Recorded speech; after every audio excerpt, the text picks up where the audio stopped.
नमस्कार दोस्तों। आज की संस्कृत क्लास में आप लोग पढ़ रहे हैं विसर्ग संधि।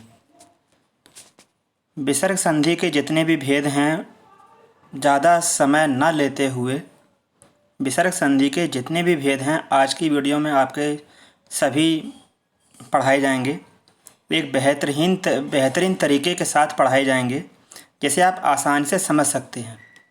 फिर आपको कोई भी विसर्ग संधि से संबंधित प्रश्न आपको अगर दिया जाए तो आप आसानी से कर सकते हैं। जैसे कि विसर्ग संधि के जो भेद हैं, विसर्ग संधि के भेद 7 हैं, 7 भेद। तो विसर्ग संधि के जो 7 भेद हैं आपके, पहले ये सत्व संधि। सत्व संधि की पहचान आपको यहीं जैसे बताएं तो इस सत्व संधि में जो सा मिला हुआ है, अगर कोई आपको शब्द मिले जिसमें 3 सा, तालव्य सा, मूर्धन्य सा और दंत सा, इन 3 सा में से वो भी हलंत वर्ण हों और इन 3 सा में से कोई भी सा अगर आपको देखने को मिले तो वहाँ विसर्ग संधि ही होगी और विसर्ग संधि में सत्व संधि होगी। उत्व संधि में क्या होता है? उत्व संधि की पहचान है अगर आपको किसी वर्ण पर ओ की मात्रा मिले या ओ की मात्रा के साथ अवग्रह मिल जाए, या तो केवल ओ की मात्रा मिले या ओ की मात्रा के साथ अवग्रह ये आपको लगा हुआ मिल जाए, तो उस पद में उत्व संधि होती है। अगली है आपकी रुत्व संधि। रुत्व संधि की पहचान होती है, यहाँ पर आपको या तो आधा रा मिलेगा या स्वर के साथ रा मिलेगा, कुल मिला के आपको रा मिलेगा। और इसमें पहचान के नाम में जो रा है, इसका जो नाम है रुत्व संधि, वो रा से ही शुरू है। यानी कि ऐसे सभी शब्द जिसमें रा आता हो, चाहे वो रा आधा वर्ण हो, हलंत वर्ण हो या स्वर के साथ हो, तो उस पद में रुत्व संधि। जैसे आशीर्वाद, आशीर्वाद में रा मिलता है। ऐसे मातुरिच्छा, तो इसमें आपको रा मिला, तो ऐसे पदों में रुत्व संधि। रा लोप संधि, रा पे हलंत लगा हुआ है, रा लोप संधि। इसमें क्या होता है? रा लोप संधि में पहले पद में या तो आपको विसर्ग मिलेंगी या फिर रा पे हलंत मिलेगा, दूसरे पद में आपको रा मिलेगा। तो ऐसी स्थान पर क्या होता है कि जो रा आपको मिलेगा उससे पहले वाला जो वर्ण होगा उस पर दीर्घ स्वर की आपको मात्रा मिलेगी, तो वहाँ होती है रा लोप संधि। अगला है आपका विसर्ग लोप संधि। ऐसे पदों में, ऐसे जो पद मिले आपको दोनों पदों के बीच में विसर्गों का लोप करना होता है, विसर्ग लोप संधि। छठवीं है आपकी विसर्ग अपरिवर्तनीय संधि। विसर्ग अपरिवर्तनीय संधि में, विसर्ग अपरिवर्तनीय संधि में दोनों पदों के बीच में जब विसर्ग रखी होती है, जब उनके संधि करते हैं तो उनमें कोई भी परिवर्तन नहीं करते हैं, तो ये आपकी कहलाती है विसर्ग अपरिवर्तनीय संधि। इसकी पहचान होती है अगर जैसे आपको पूछा जाए रामः चलति, तो यहाँ पर आप देख रहे होंगे दोनों पदों के बीच में विसर्ग आपके रखी हुई हैं, तो ये संधि तो होगी विसर्ग संधि। लेकिन विसर्ग संधि में आपकी होगी जो इसका छठवां भेद है विसर्ग अपरिवर्तनीय। तो रामः चलत, दोनों पदों के बीच में आपको विसर्ग रखी हुई मिलेंगी। अहन संधि, अहन संधि की बिल्कुल सही पहचान है। अहन संधि, इसमें आपको पहला पद जो होगा उसमें अह लिखा हुआ मिलेगा, तो उस पद में केवल और केवल अहन संधि। अब आपके जो 7 भेद हैं, 7 भेदों को मैंने एक सारणी के माध्यम से आपको समझाने का प्रयास किया है, जिसे देखकर आप आसानी से समझ सकते हैं और जिसमें जो आपके महत्वपूर्ण संधि हैं, समझने के योग्य हैं, जो जहाँ से अक्सर प्रश्न आते हैं, जैसे आपकी सत्व संधि है, उत्व संधि है, रुत्व संधि है और ये आपकी विसर्ग अपरिवर्तनीय संधि है और आपकी ये विसर्ग लोप संधि हैं। ये आपकी संधि बहुत ही महत्वपूर्ण हैं, जहाँ से अक्सर प्रश्न आपको देखने को मिलते हैं। अब आपकी जो पहली जो टेबल है, पहला जो पेज है, जो उसमें जो उसका पहला जो भेद है सत्व संधि का, सत्व संधि के 2 सूत्र हैं। पहला जो सूत्र है वासरी, वासरी में क्या होता है कि पहले पद में आपको विसर्ग मिलेंगे तो दूसरे पद में तालव्य सा, दंत सा या मूर्धन्य सा में से कोई एक सा मिलेगा। अब इसमें होता क्या है, अगर आपको विसर्ग के साथ में एक आपको तरीका बताएं, जैसे आपको विसर्ग के साथ में तालव्य सा मिले तो विसर्ग हटा करके आपको तालव्य सा ही करना है, इस सा में कोई परिवर्तन नहीं करना है, विसर्ग हटा करके तालव्य सा करना है। इसी प्रकार अगर विसर्ग के साथ में आपको दंत सा मिले तो विसर्ग हटा करके आपको दंत सा करना है। ऐसे ही अगर आपको विसर्ग के साथ में मूर्धन्य सा मिले तो ये विसर्ग हटा करके आपको मूर्धन्य सा करना है। तो इस तरीके से अगर आपको विसर्गों के साथ में इन 3 सा में से कोई भी मिलता है तो वहाँ सत्व संधि होगी और सत्व संधि का वहाँ सूत्र प्रयुक्त होगा वा सरी। जो इसका जो दूसरा सूत्र है विसर्जनीयस्य सह, विसर्जनीयस्य सह में इसमें क्या होता है कि पहले पद में तो आपकी जो विसर्ग होंगी, दूसरे पद में पहला या दूसरा वर्ण होगा किसी भी वर्ग का, या तालव्य मूर्धन या दंत सा होगा। अब इसमें क्या है, जैसा कि ये पहला वाला जो है नियम, अगर विसर्ग के साथ में का खा ता था मिलता है तो विसर्ग हटा करके आपको दंत सा करना होता है। अगर विसर्ग के साथ में चा या छा मिले तो विसर्ग को हटा करके तालव्य सा करना होता है।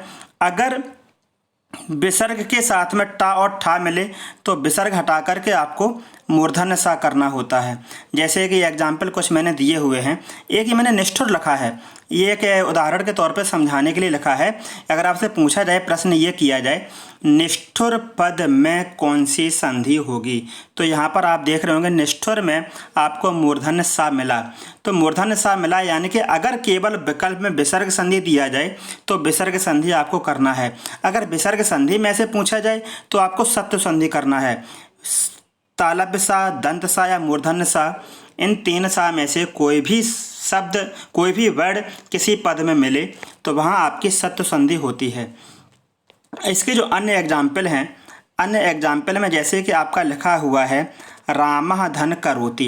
अब यहाँ पर आप देख रहे होंगे विसर्ग के साथ में का मिला, तो मैंने बताया अगर विसर्ग के साथ में का खा ता था ये मिले तो विसर्ग हटा करके आपको दंत सा करना है। तो विसर्ग हटा करके ये मैंने किया रामस करोति। ऐसे नमः धन ते, तो विसर्ग हटा करके दंत सा नमस्ते। रामस धन टीकते, अब यहाँ विसर्ग के साथ में आपको मिला टा, तो विसर्ग के साथ जब टा या ठा मिले तो आपको करना होता है मूर्धन्य सा। तो आपको मिला देखो मूर्धन्य सा रामस टीकते। रामः धन च, तो अब की बार विसर्ग के साथ में आप देख रहे होंगे ये चा मिला तो करना होता है तालव्य सा, तो आपने किया तालव्य सा रामश्च। तो अगला है देखो जैसे कि लिखा है रामः धन षष्ठा। अब की बार देख रहे होंगे आप विसर्ग के साथ में मूर्धन्य सा मिला, विसर्ग के साथ में जो सा मिले, तालव्य सा मिले तो विसर्ग हटा करके तालव्य सा, विसर्ग के साथ में दंत सा मिले तो दंत सा, अगर विसर्ग के साथ में मूर्धन्य सा मिले तो मूर्धन्य सा। उसी प्रकार से आपको परिवर्तन करने होते हैं। तो ये आपका हुआ रामषष्ठा। दो धन शासन, तो दुशासन, यहाँ आपकी बार विसर्ग के साथ में तालव्य सा मिला तो दुशासन। हरि धन सेते, हरि सेते, यहाँ पर एक बात आपको और बतानी है कि एक जो आपको मैंने व्यंजन संधि में एग्जाम्पल बताया था रामस्येते, रामस्येते, यहाँ क्या होता है, ये जो संधि है, अगर रामस्येते पद में ये पूछा है रामस्येते पद में कौन सी संधि है, अगर विकल्प में दिया जाए व्यंजन संधि और दूसरा विकल्प ये भी हो विसर्ग संधि। अगर विसर्ग संधि आपको मिले तो सबसे पहले आपको वो करना है, व्यंजन संधि तब करना है जब विसर्ग संधि विकल्प में ना दिया हो। तो इसमें हालांकि दोनों संधि हैं, व्यंजन संधि भी है, विसर्ग संधि भी है। अगर रामस्येते का अगर हम विच्छेद करें तो रामस्येते का एक विच्छेद होता है रामस धन सेते और एक इसका विच्छेद होता है रामः धन सेते। अगर आपको विच्छेद ये मिले तो यहाँ होगी व्यंजन संधि, व्यंजन संधि में सुचत्व संधि। अगर आपका विकल्प ये दिया जाए रामाधन सेते तो यहाँ होगी विसर्ग संधि और विसर्ग संधि में सत्व संधि।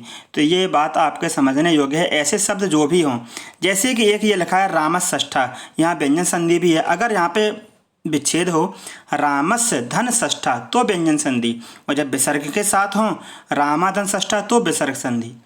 अगला जो इसका भेद है, अगला भेद है इसका उत्तु संधि।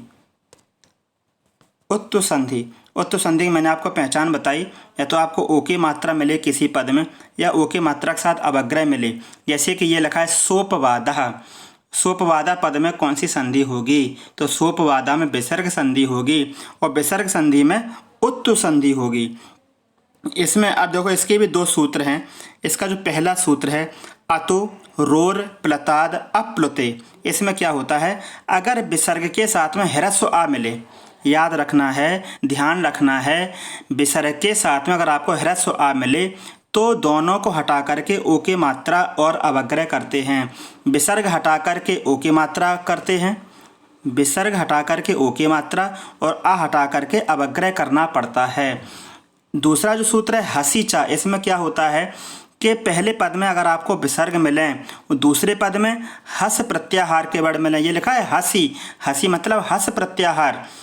हस प्रत्याहार में आपके वर्ड आते हैं प्रत्येक वर्ग का तीसरा चौथा पांचवा हा और यावा राला, ये हस प्रत्याहार के अंतर्गत वर्ड आते हैं। तो मैंने यहाँ लिख रखा है पहले पद में विसर्ग हो और दूसरे पद में तीसरा चौथा पांचवा वर्ड हो या हा या वा रा ला, इनमें से कुछ भी हो तो विसर्ग हटा करके आपको ओ की मात्रा करनी होती है। और ये नियम तब लागू होता है, तब प्रयोग में लाया जाता है जिस वर्ड पर विसर्ग रखी हो उस पर ह्रस्व आ की मात्रा हो।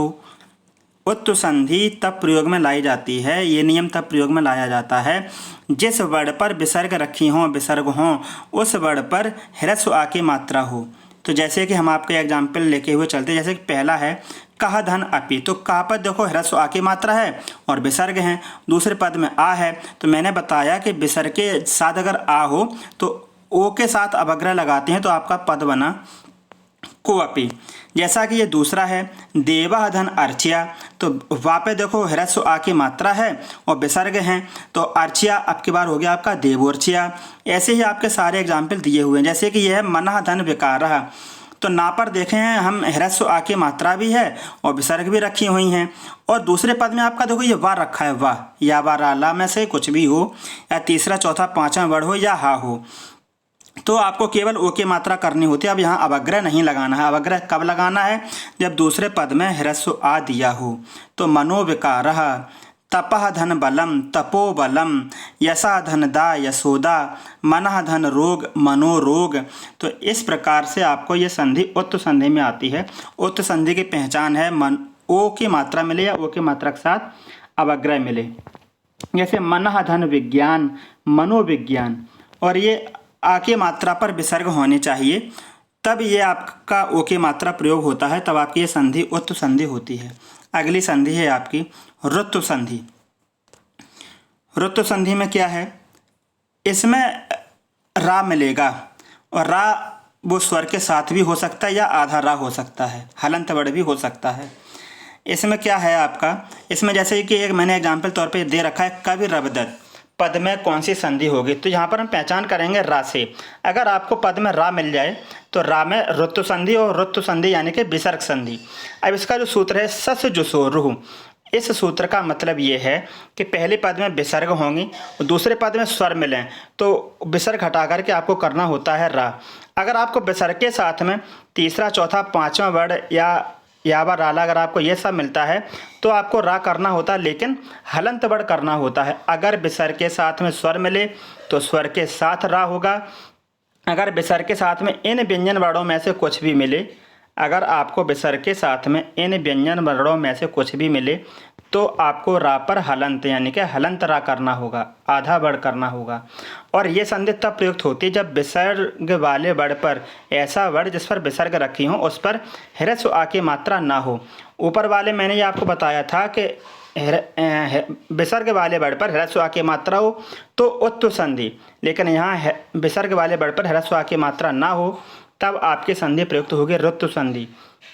क्योंकि आप यहाँ देख रहे होंगे कि ऊपर वाले पद में भी मैंने आपको विसर्ग के साथ में ये तीसरा चौथा पांचवा ये पूरा नियम बताया था, तो ओ की मात्रा मैंने आपको बताई थी। यहाँ भी वही नियम है, लेकिन यहाँ आपका हो रहा है रा।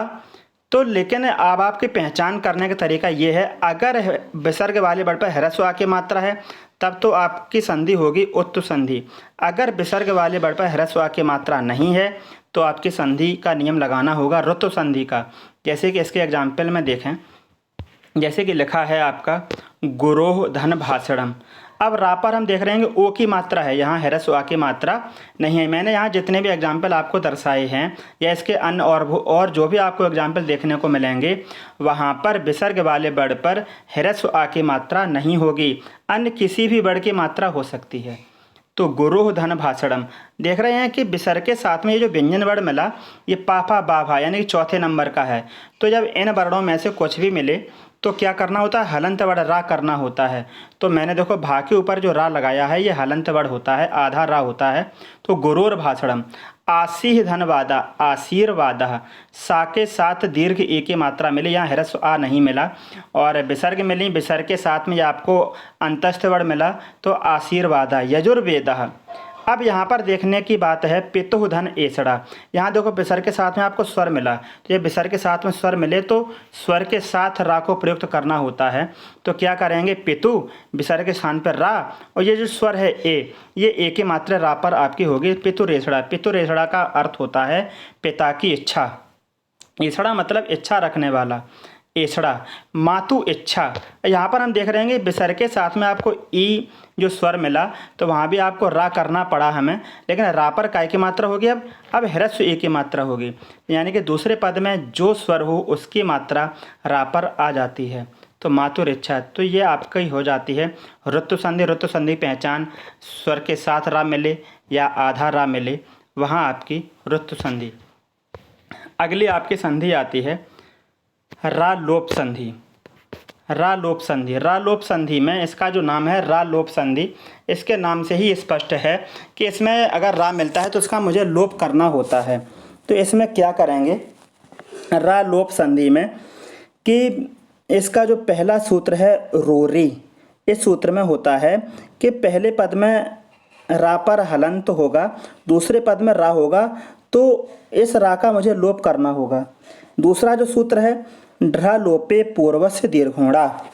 ढ्रालोपे पूर्वस्य दीर्घोड़ा, इसमें क्या होता है, अगर पहले पद में आपको विसर्ग मिले या उसके साथ में रा पे हलंत मिले या दूसरे पद में रा मिले, इस पद की पहचान सीधी सी ये है कि जब हम उस पद का विच्छेद करेंगे उस पद का, तो दूसरे पद में अगर आपको रा मिल जाता है, दूसरे पद में क्या मिल जाए, रा मिल जाए, तो वहाँ सदैव रा लोप संधि होती है और विसर्ग संधि ही रहती है।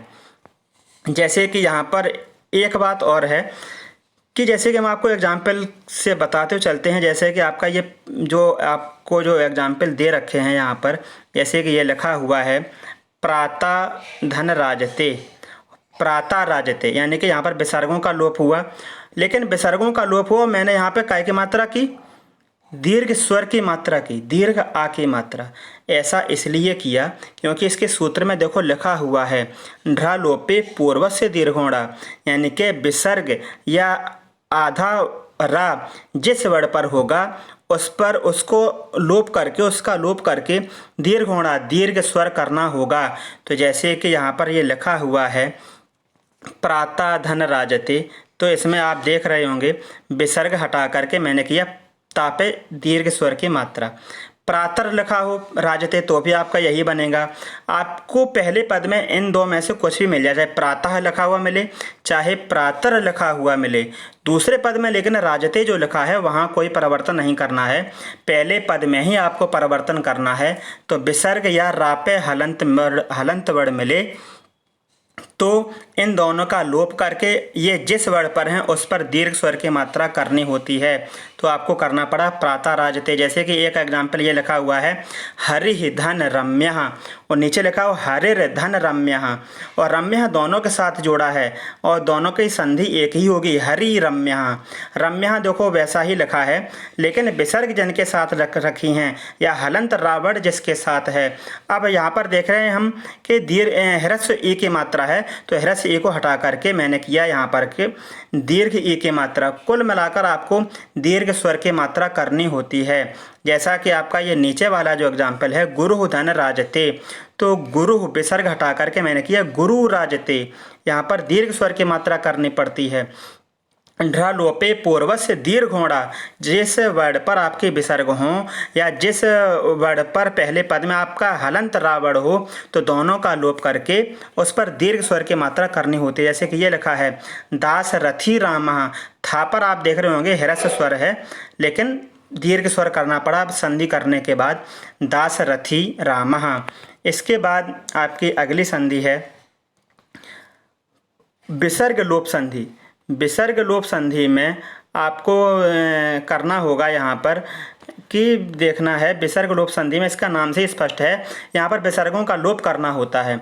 अगर विसर्ग के साथ में कोई स्वर या व्यंजन वर्ण मिले तो विसर्ग को हटा करके या तो हम या का आगम करते हैं या तो या लाते हैं या फिर सीधा सीधा विसर्गों का लोप ही कर देते हैं। जैसे कि ये लिखा हुआ है प्रोत्साहधन आगच्छन्ति, तो आप इसकी जो संधि है दो प्रकार से कर सकते हैं। या तो विसर्गों का लोप कर दें तो सीधा सीधे पदों को मिलाकर के एक साथ लिख दें, केवल विसर्गों का लोप कर दें। अन्यथा विसर्ग हटा करके आपको या करना होगा और यहाँ पर जो दूसरे पद में जो मात्रा है वो मात्रा आपको करनी होती है। तो पुरुषाया गच्छन्ति दोनों पद आपके सही हैं, दोनों पदों में से आप कुछ भी कर सकते हैं। जैसे कि दूसरा जो एग्जाम्पल है मृगः धन एति, तो विसर्ग हटा करके सीधा लिख दें आप लोग मृग एति, या फिर मृग विसर्ग के स्थान पर आप या, और यहाँ पर जो एक जो स्वर है उसकी मात्रा, तो आपका बन जाएगा मृग येति। आप दोनों तरीकों से कुछ भी कर सकते हैं, लेकिन ये जो या वाला जो पद है ये आप तब करेंगे जब ये विकल्प में ना हो। विकल्प के अभाव में आप ये दोनों पद कर सकते हैं। अन्यथा जो विसर्ग लोप है, विसर्ग लोप का मतलब ही होता है केवल विसर्गों का लोप ही करते हैं। अगला है भो नमस्ते। भो नमस्ते में देखो मैंने सिर्फ विसर्गों का लोप किया। ये आपके जो हैं भो भगो अघो जो सूत्र में है, भो भगो अघो, इन तीन वर्ड, ये तीन वर्ड अगर आपको पहले पद में मिलते हैं तो केवल और केवल आपको विसर्गों का लोप करना होता है। जैसे लिखा होता है भगो नमस्ते, तो विसर्ग हटा दो, सीधा सीधा लिख दो भगो नमस्ते। छठवां जो है आपका विसर्ग अपरिवर्तनीय संधि। इसमें मतलब क्या होता है अपरिवर्तनीय, यानी कि कोई परिवर्तन नहीं करना होता है विसर्गों में। इसका सूत्र है खरवसानयो विसर्जनीयः। इसका मतलब ये है कि पहले पद में या तो आपको रा पे हलंत मिले या विसर्ग मिले, दूसरे पद में पहला दूसरा वर्ण मिले या फिर तालव्य मूर्धन या दंत सा में से कुछ भी मिले, तो वहाँ पर कोई भी परिवर्तन नहीं करना होता है। खरवसानयो, खर का मतलब होता है इसमें खर प्रत्याहार आता है दूसरे पद में। ये जो खर प्रत्याहार के वर्ण हैं पहला दूसरा और सा सा सा, ये आपके खर प्रत्याहार के अंतर्गत आने वाले वर्ण हैं। पहला दूसरा प्रत्येक वर्ग का वर्ण, सा सा सा, ये खर प्रत्याहार के अंतर्गत आते हैं। इसमें अगर विसर्ग के साथ में ये वर्ड मिलते हैं तो वहाँ पर कोई भी परिवर्तन नहीं करना होता है। यहाँ पर क्या होता है, इसकी पहचान क्या है, यहाँ आपको दोनों पदों के बीच में विसर्ग रखी हुई मिलेंगी। दोनों पदों के बीच में विसर्ग के चिन्ह लगे हुए मिलेंगे। विसर्ग के चिन्ह क्या हैं, या तो आपको पूर्ण विसर्ग रखी हुई मिलेंगी या फिर अर्ध विसर्ग के चिन्ह लगे हुए मिलेंगे। ये अर्ध विसर्ग के चिन्ह होते हैं ये, लेकिन ये अर्ध विसर्ग के चिन्ह तब लगाए जाते हैं जब दूसरे पद में का या खा मिले या पा या फा मिले, तब विसर्ग के स्थान पर अर्ध विसर्ग के चिन्ह प्रयुक्त करने होते हैं। मैंने आपको बताया था कि अगर अर्ध विसर्ग के चिन्ह के साथ में का या खा मिले तो वो आपका कहलाता है जिह्वा मूली। अगर आपको पा या फा मिले तो वो आपका कहलाता है उपधमानी। ये दोनों अर्ध विसर्ग के भेद कहे जाते हैं।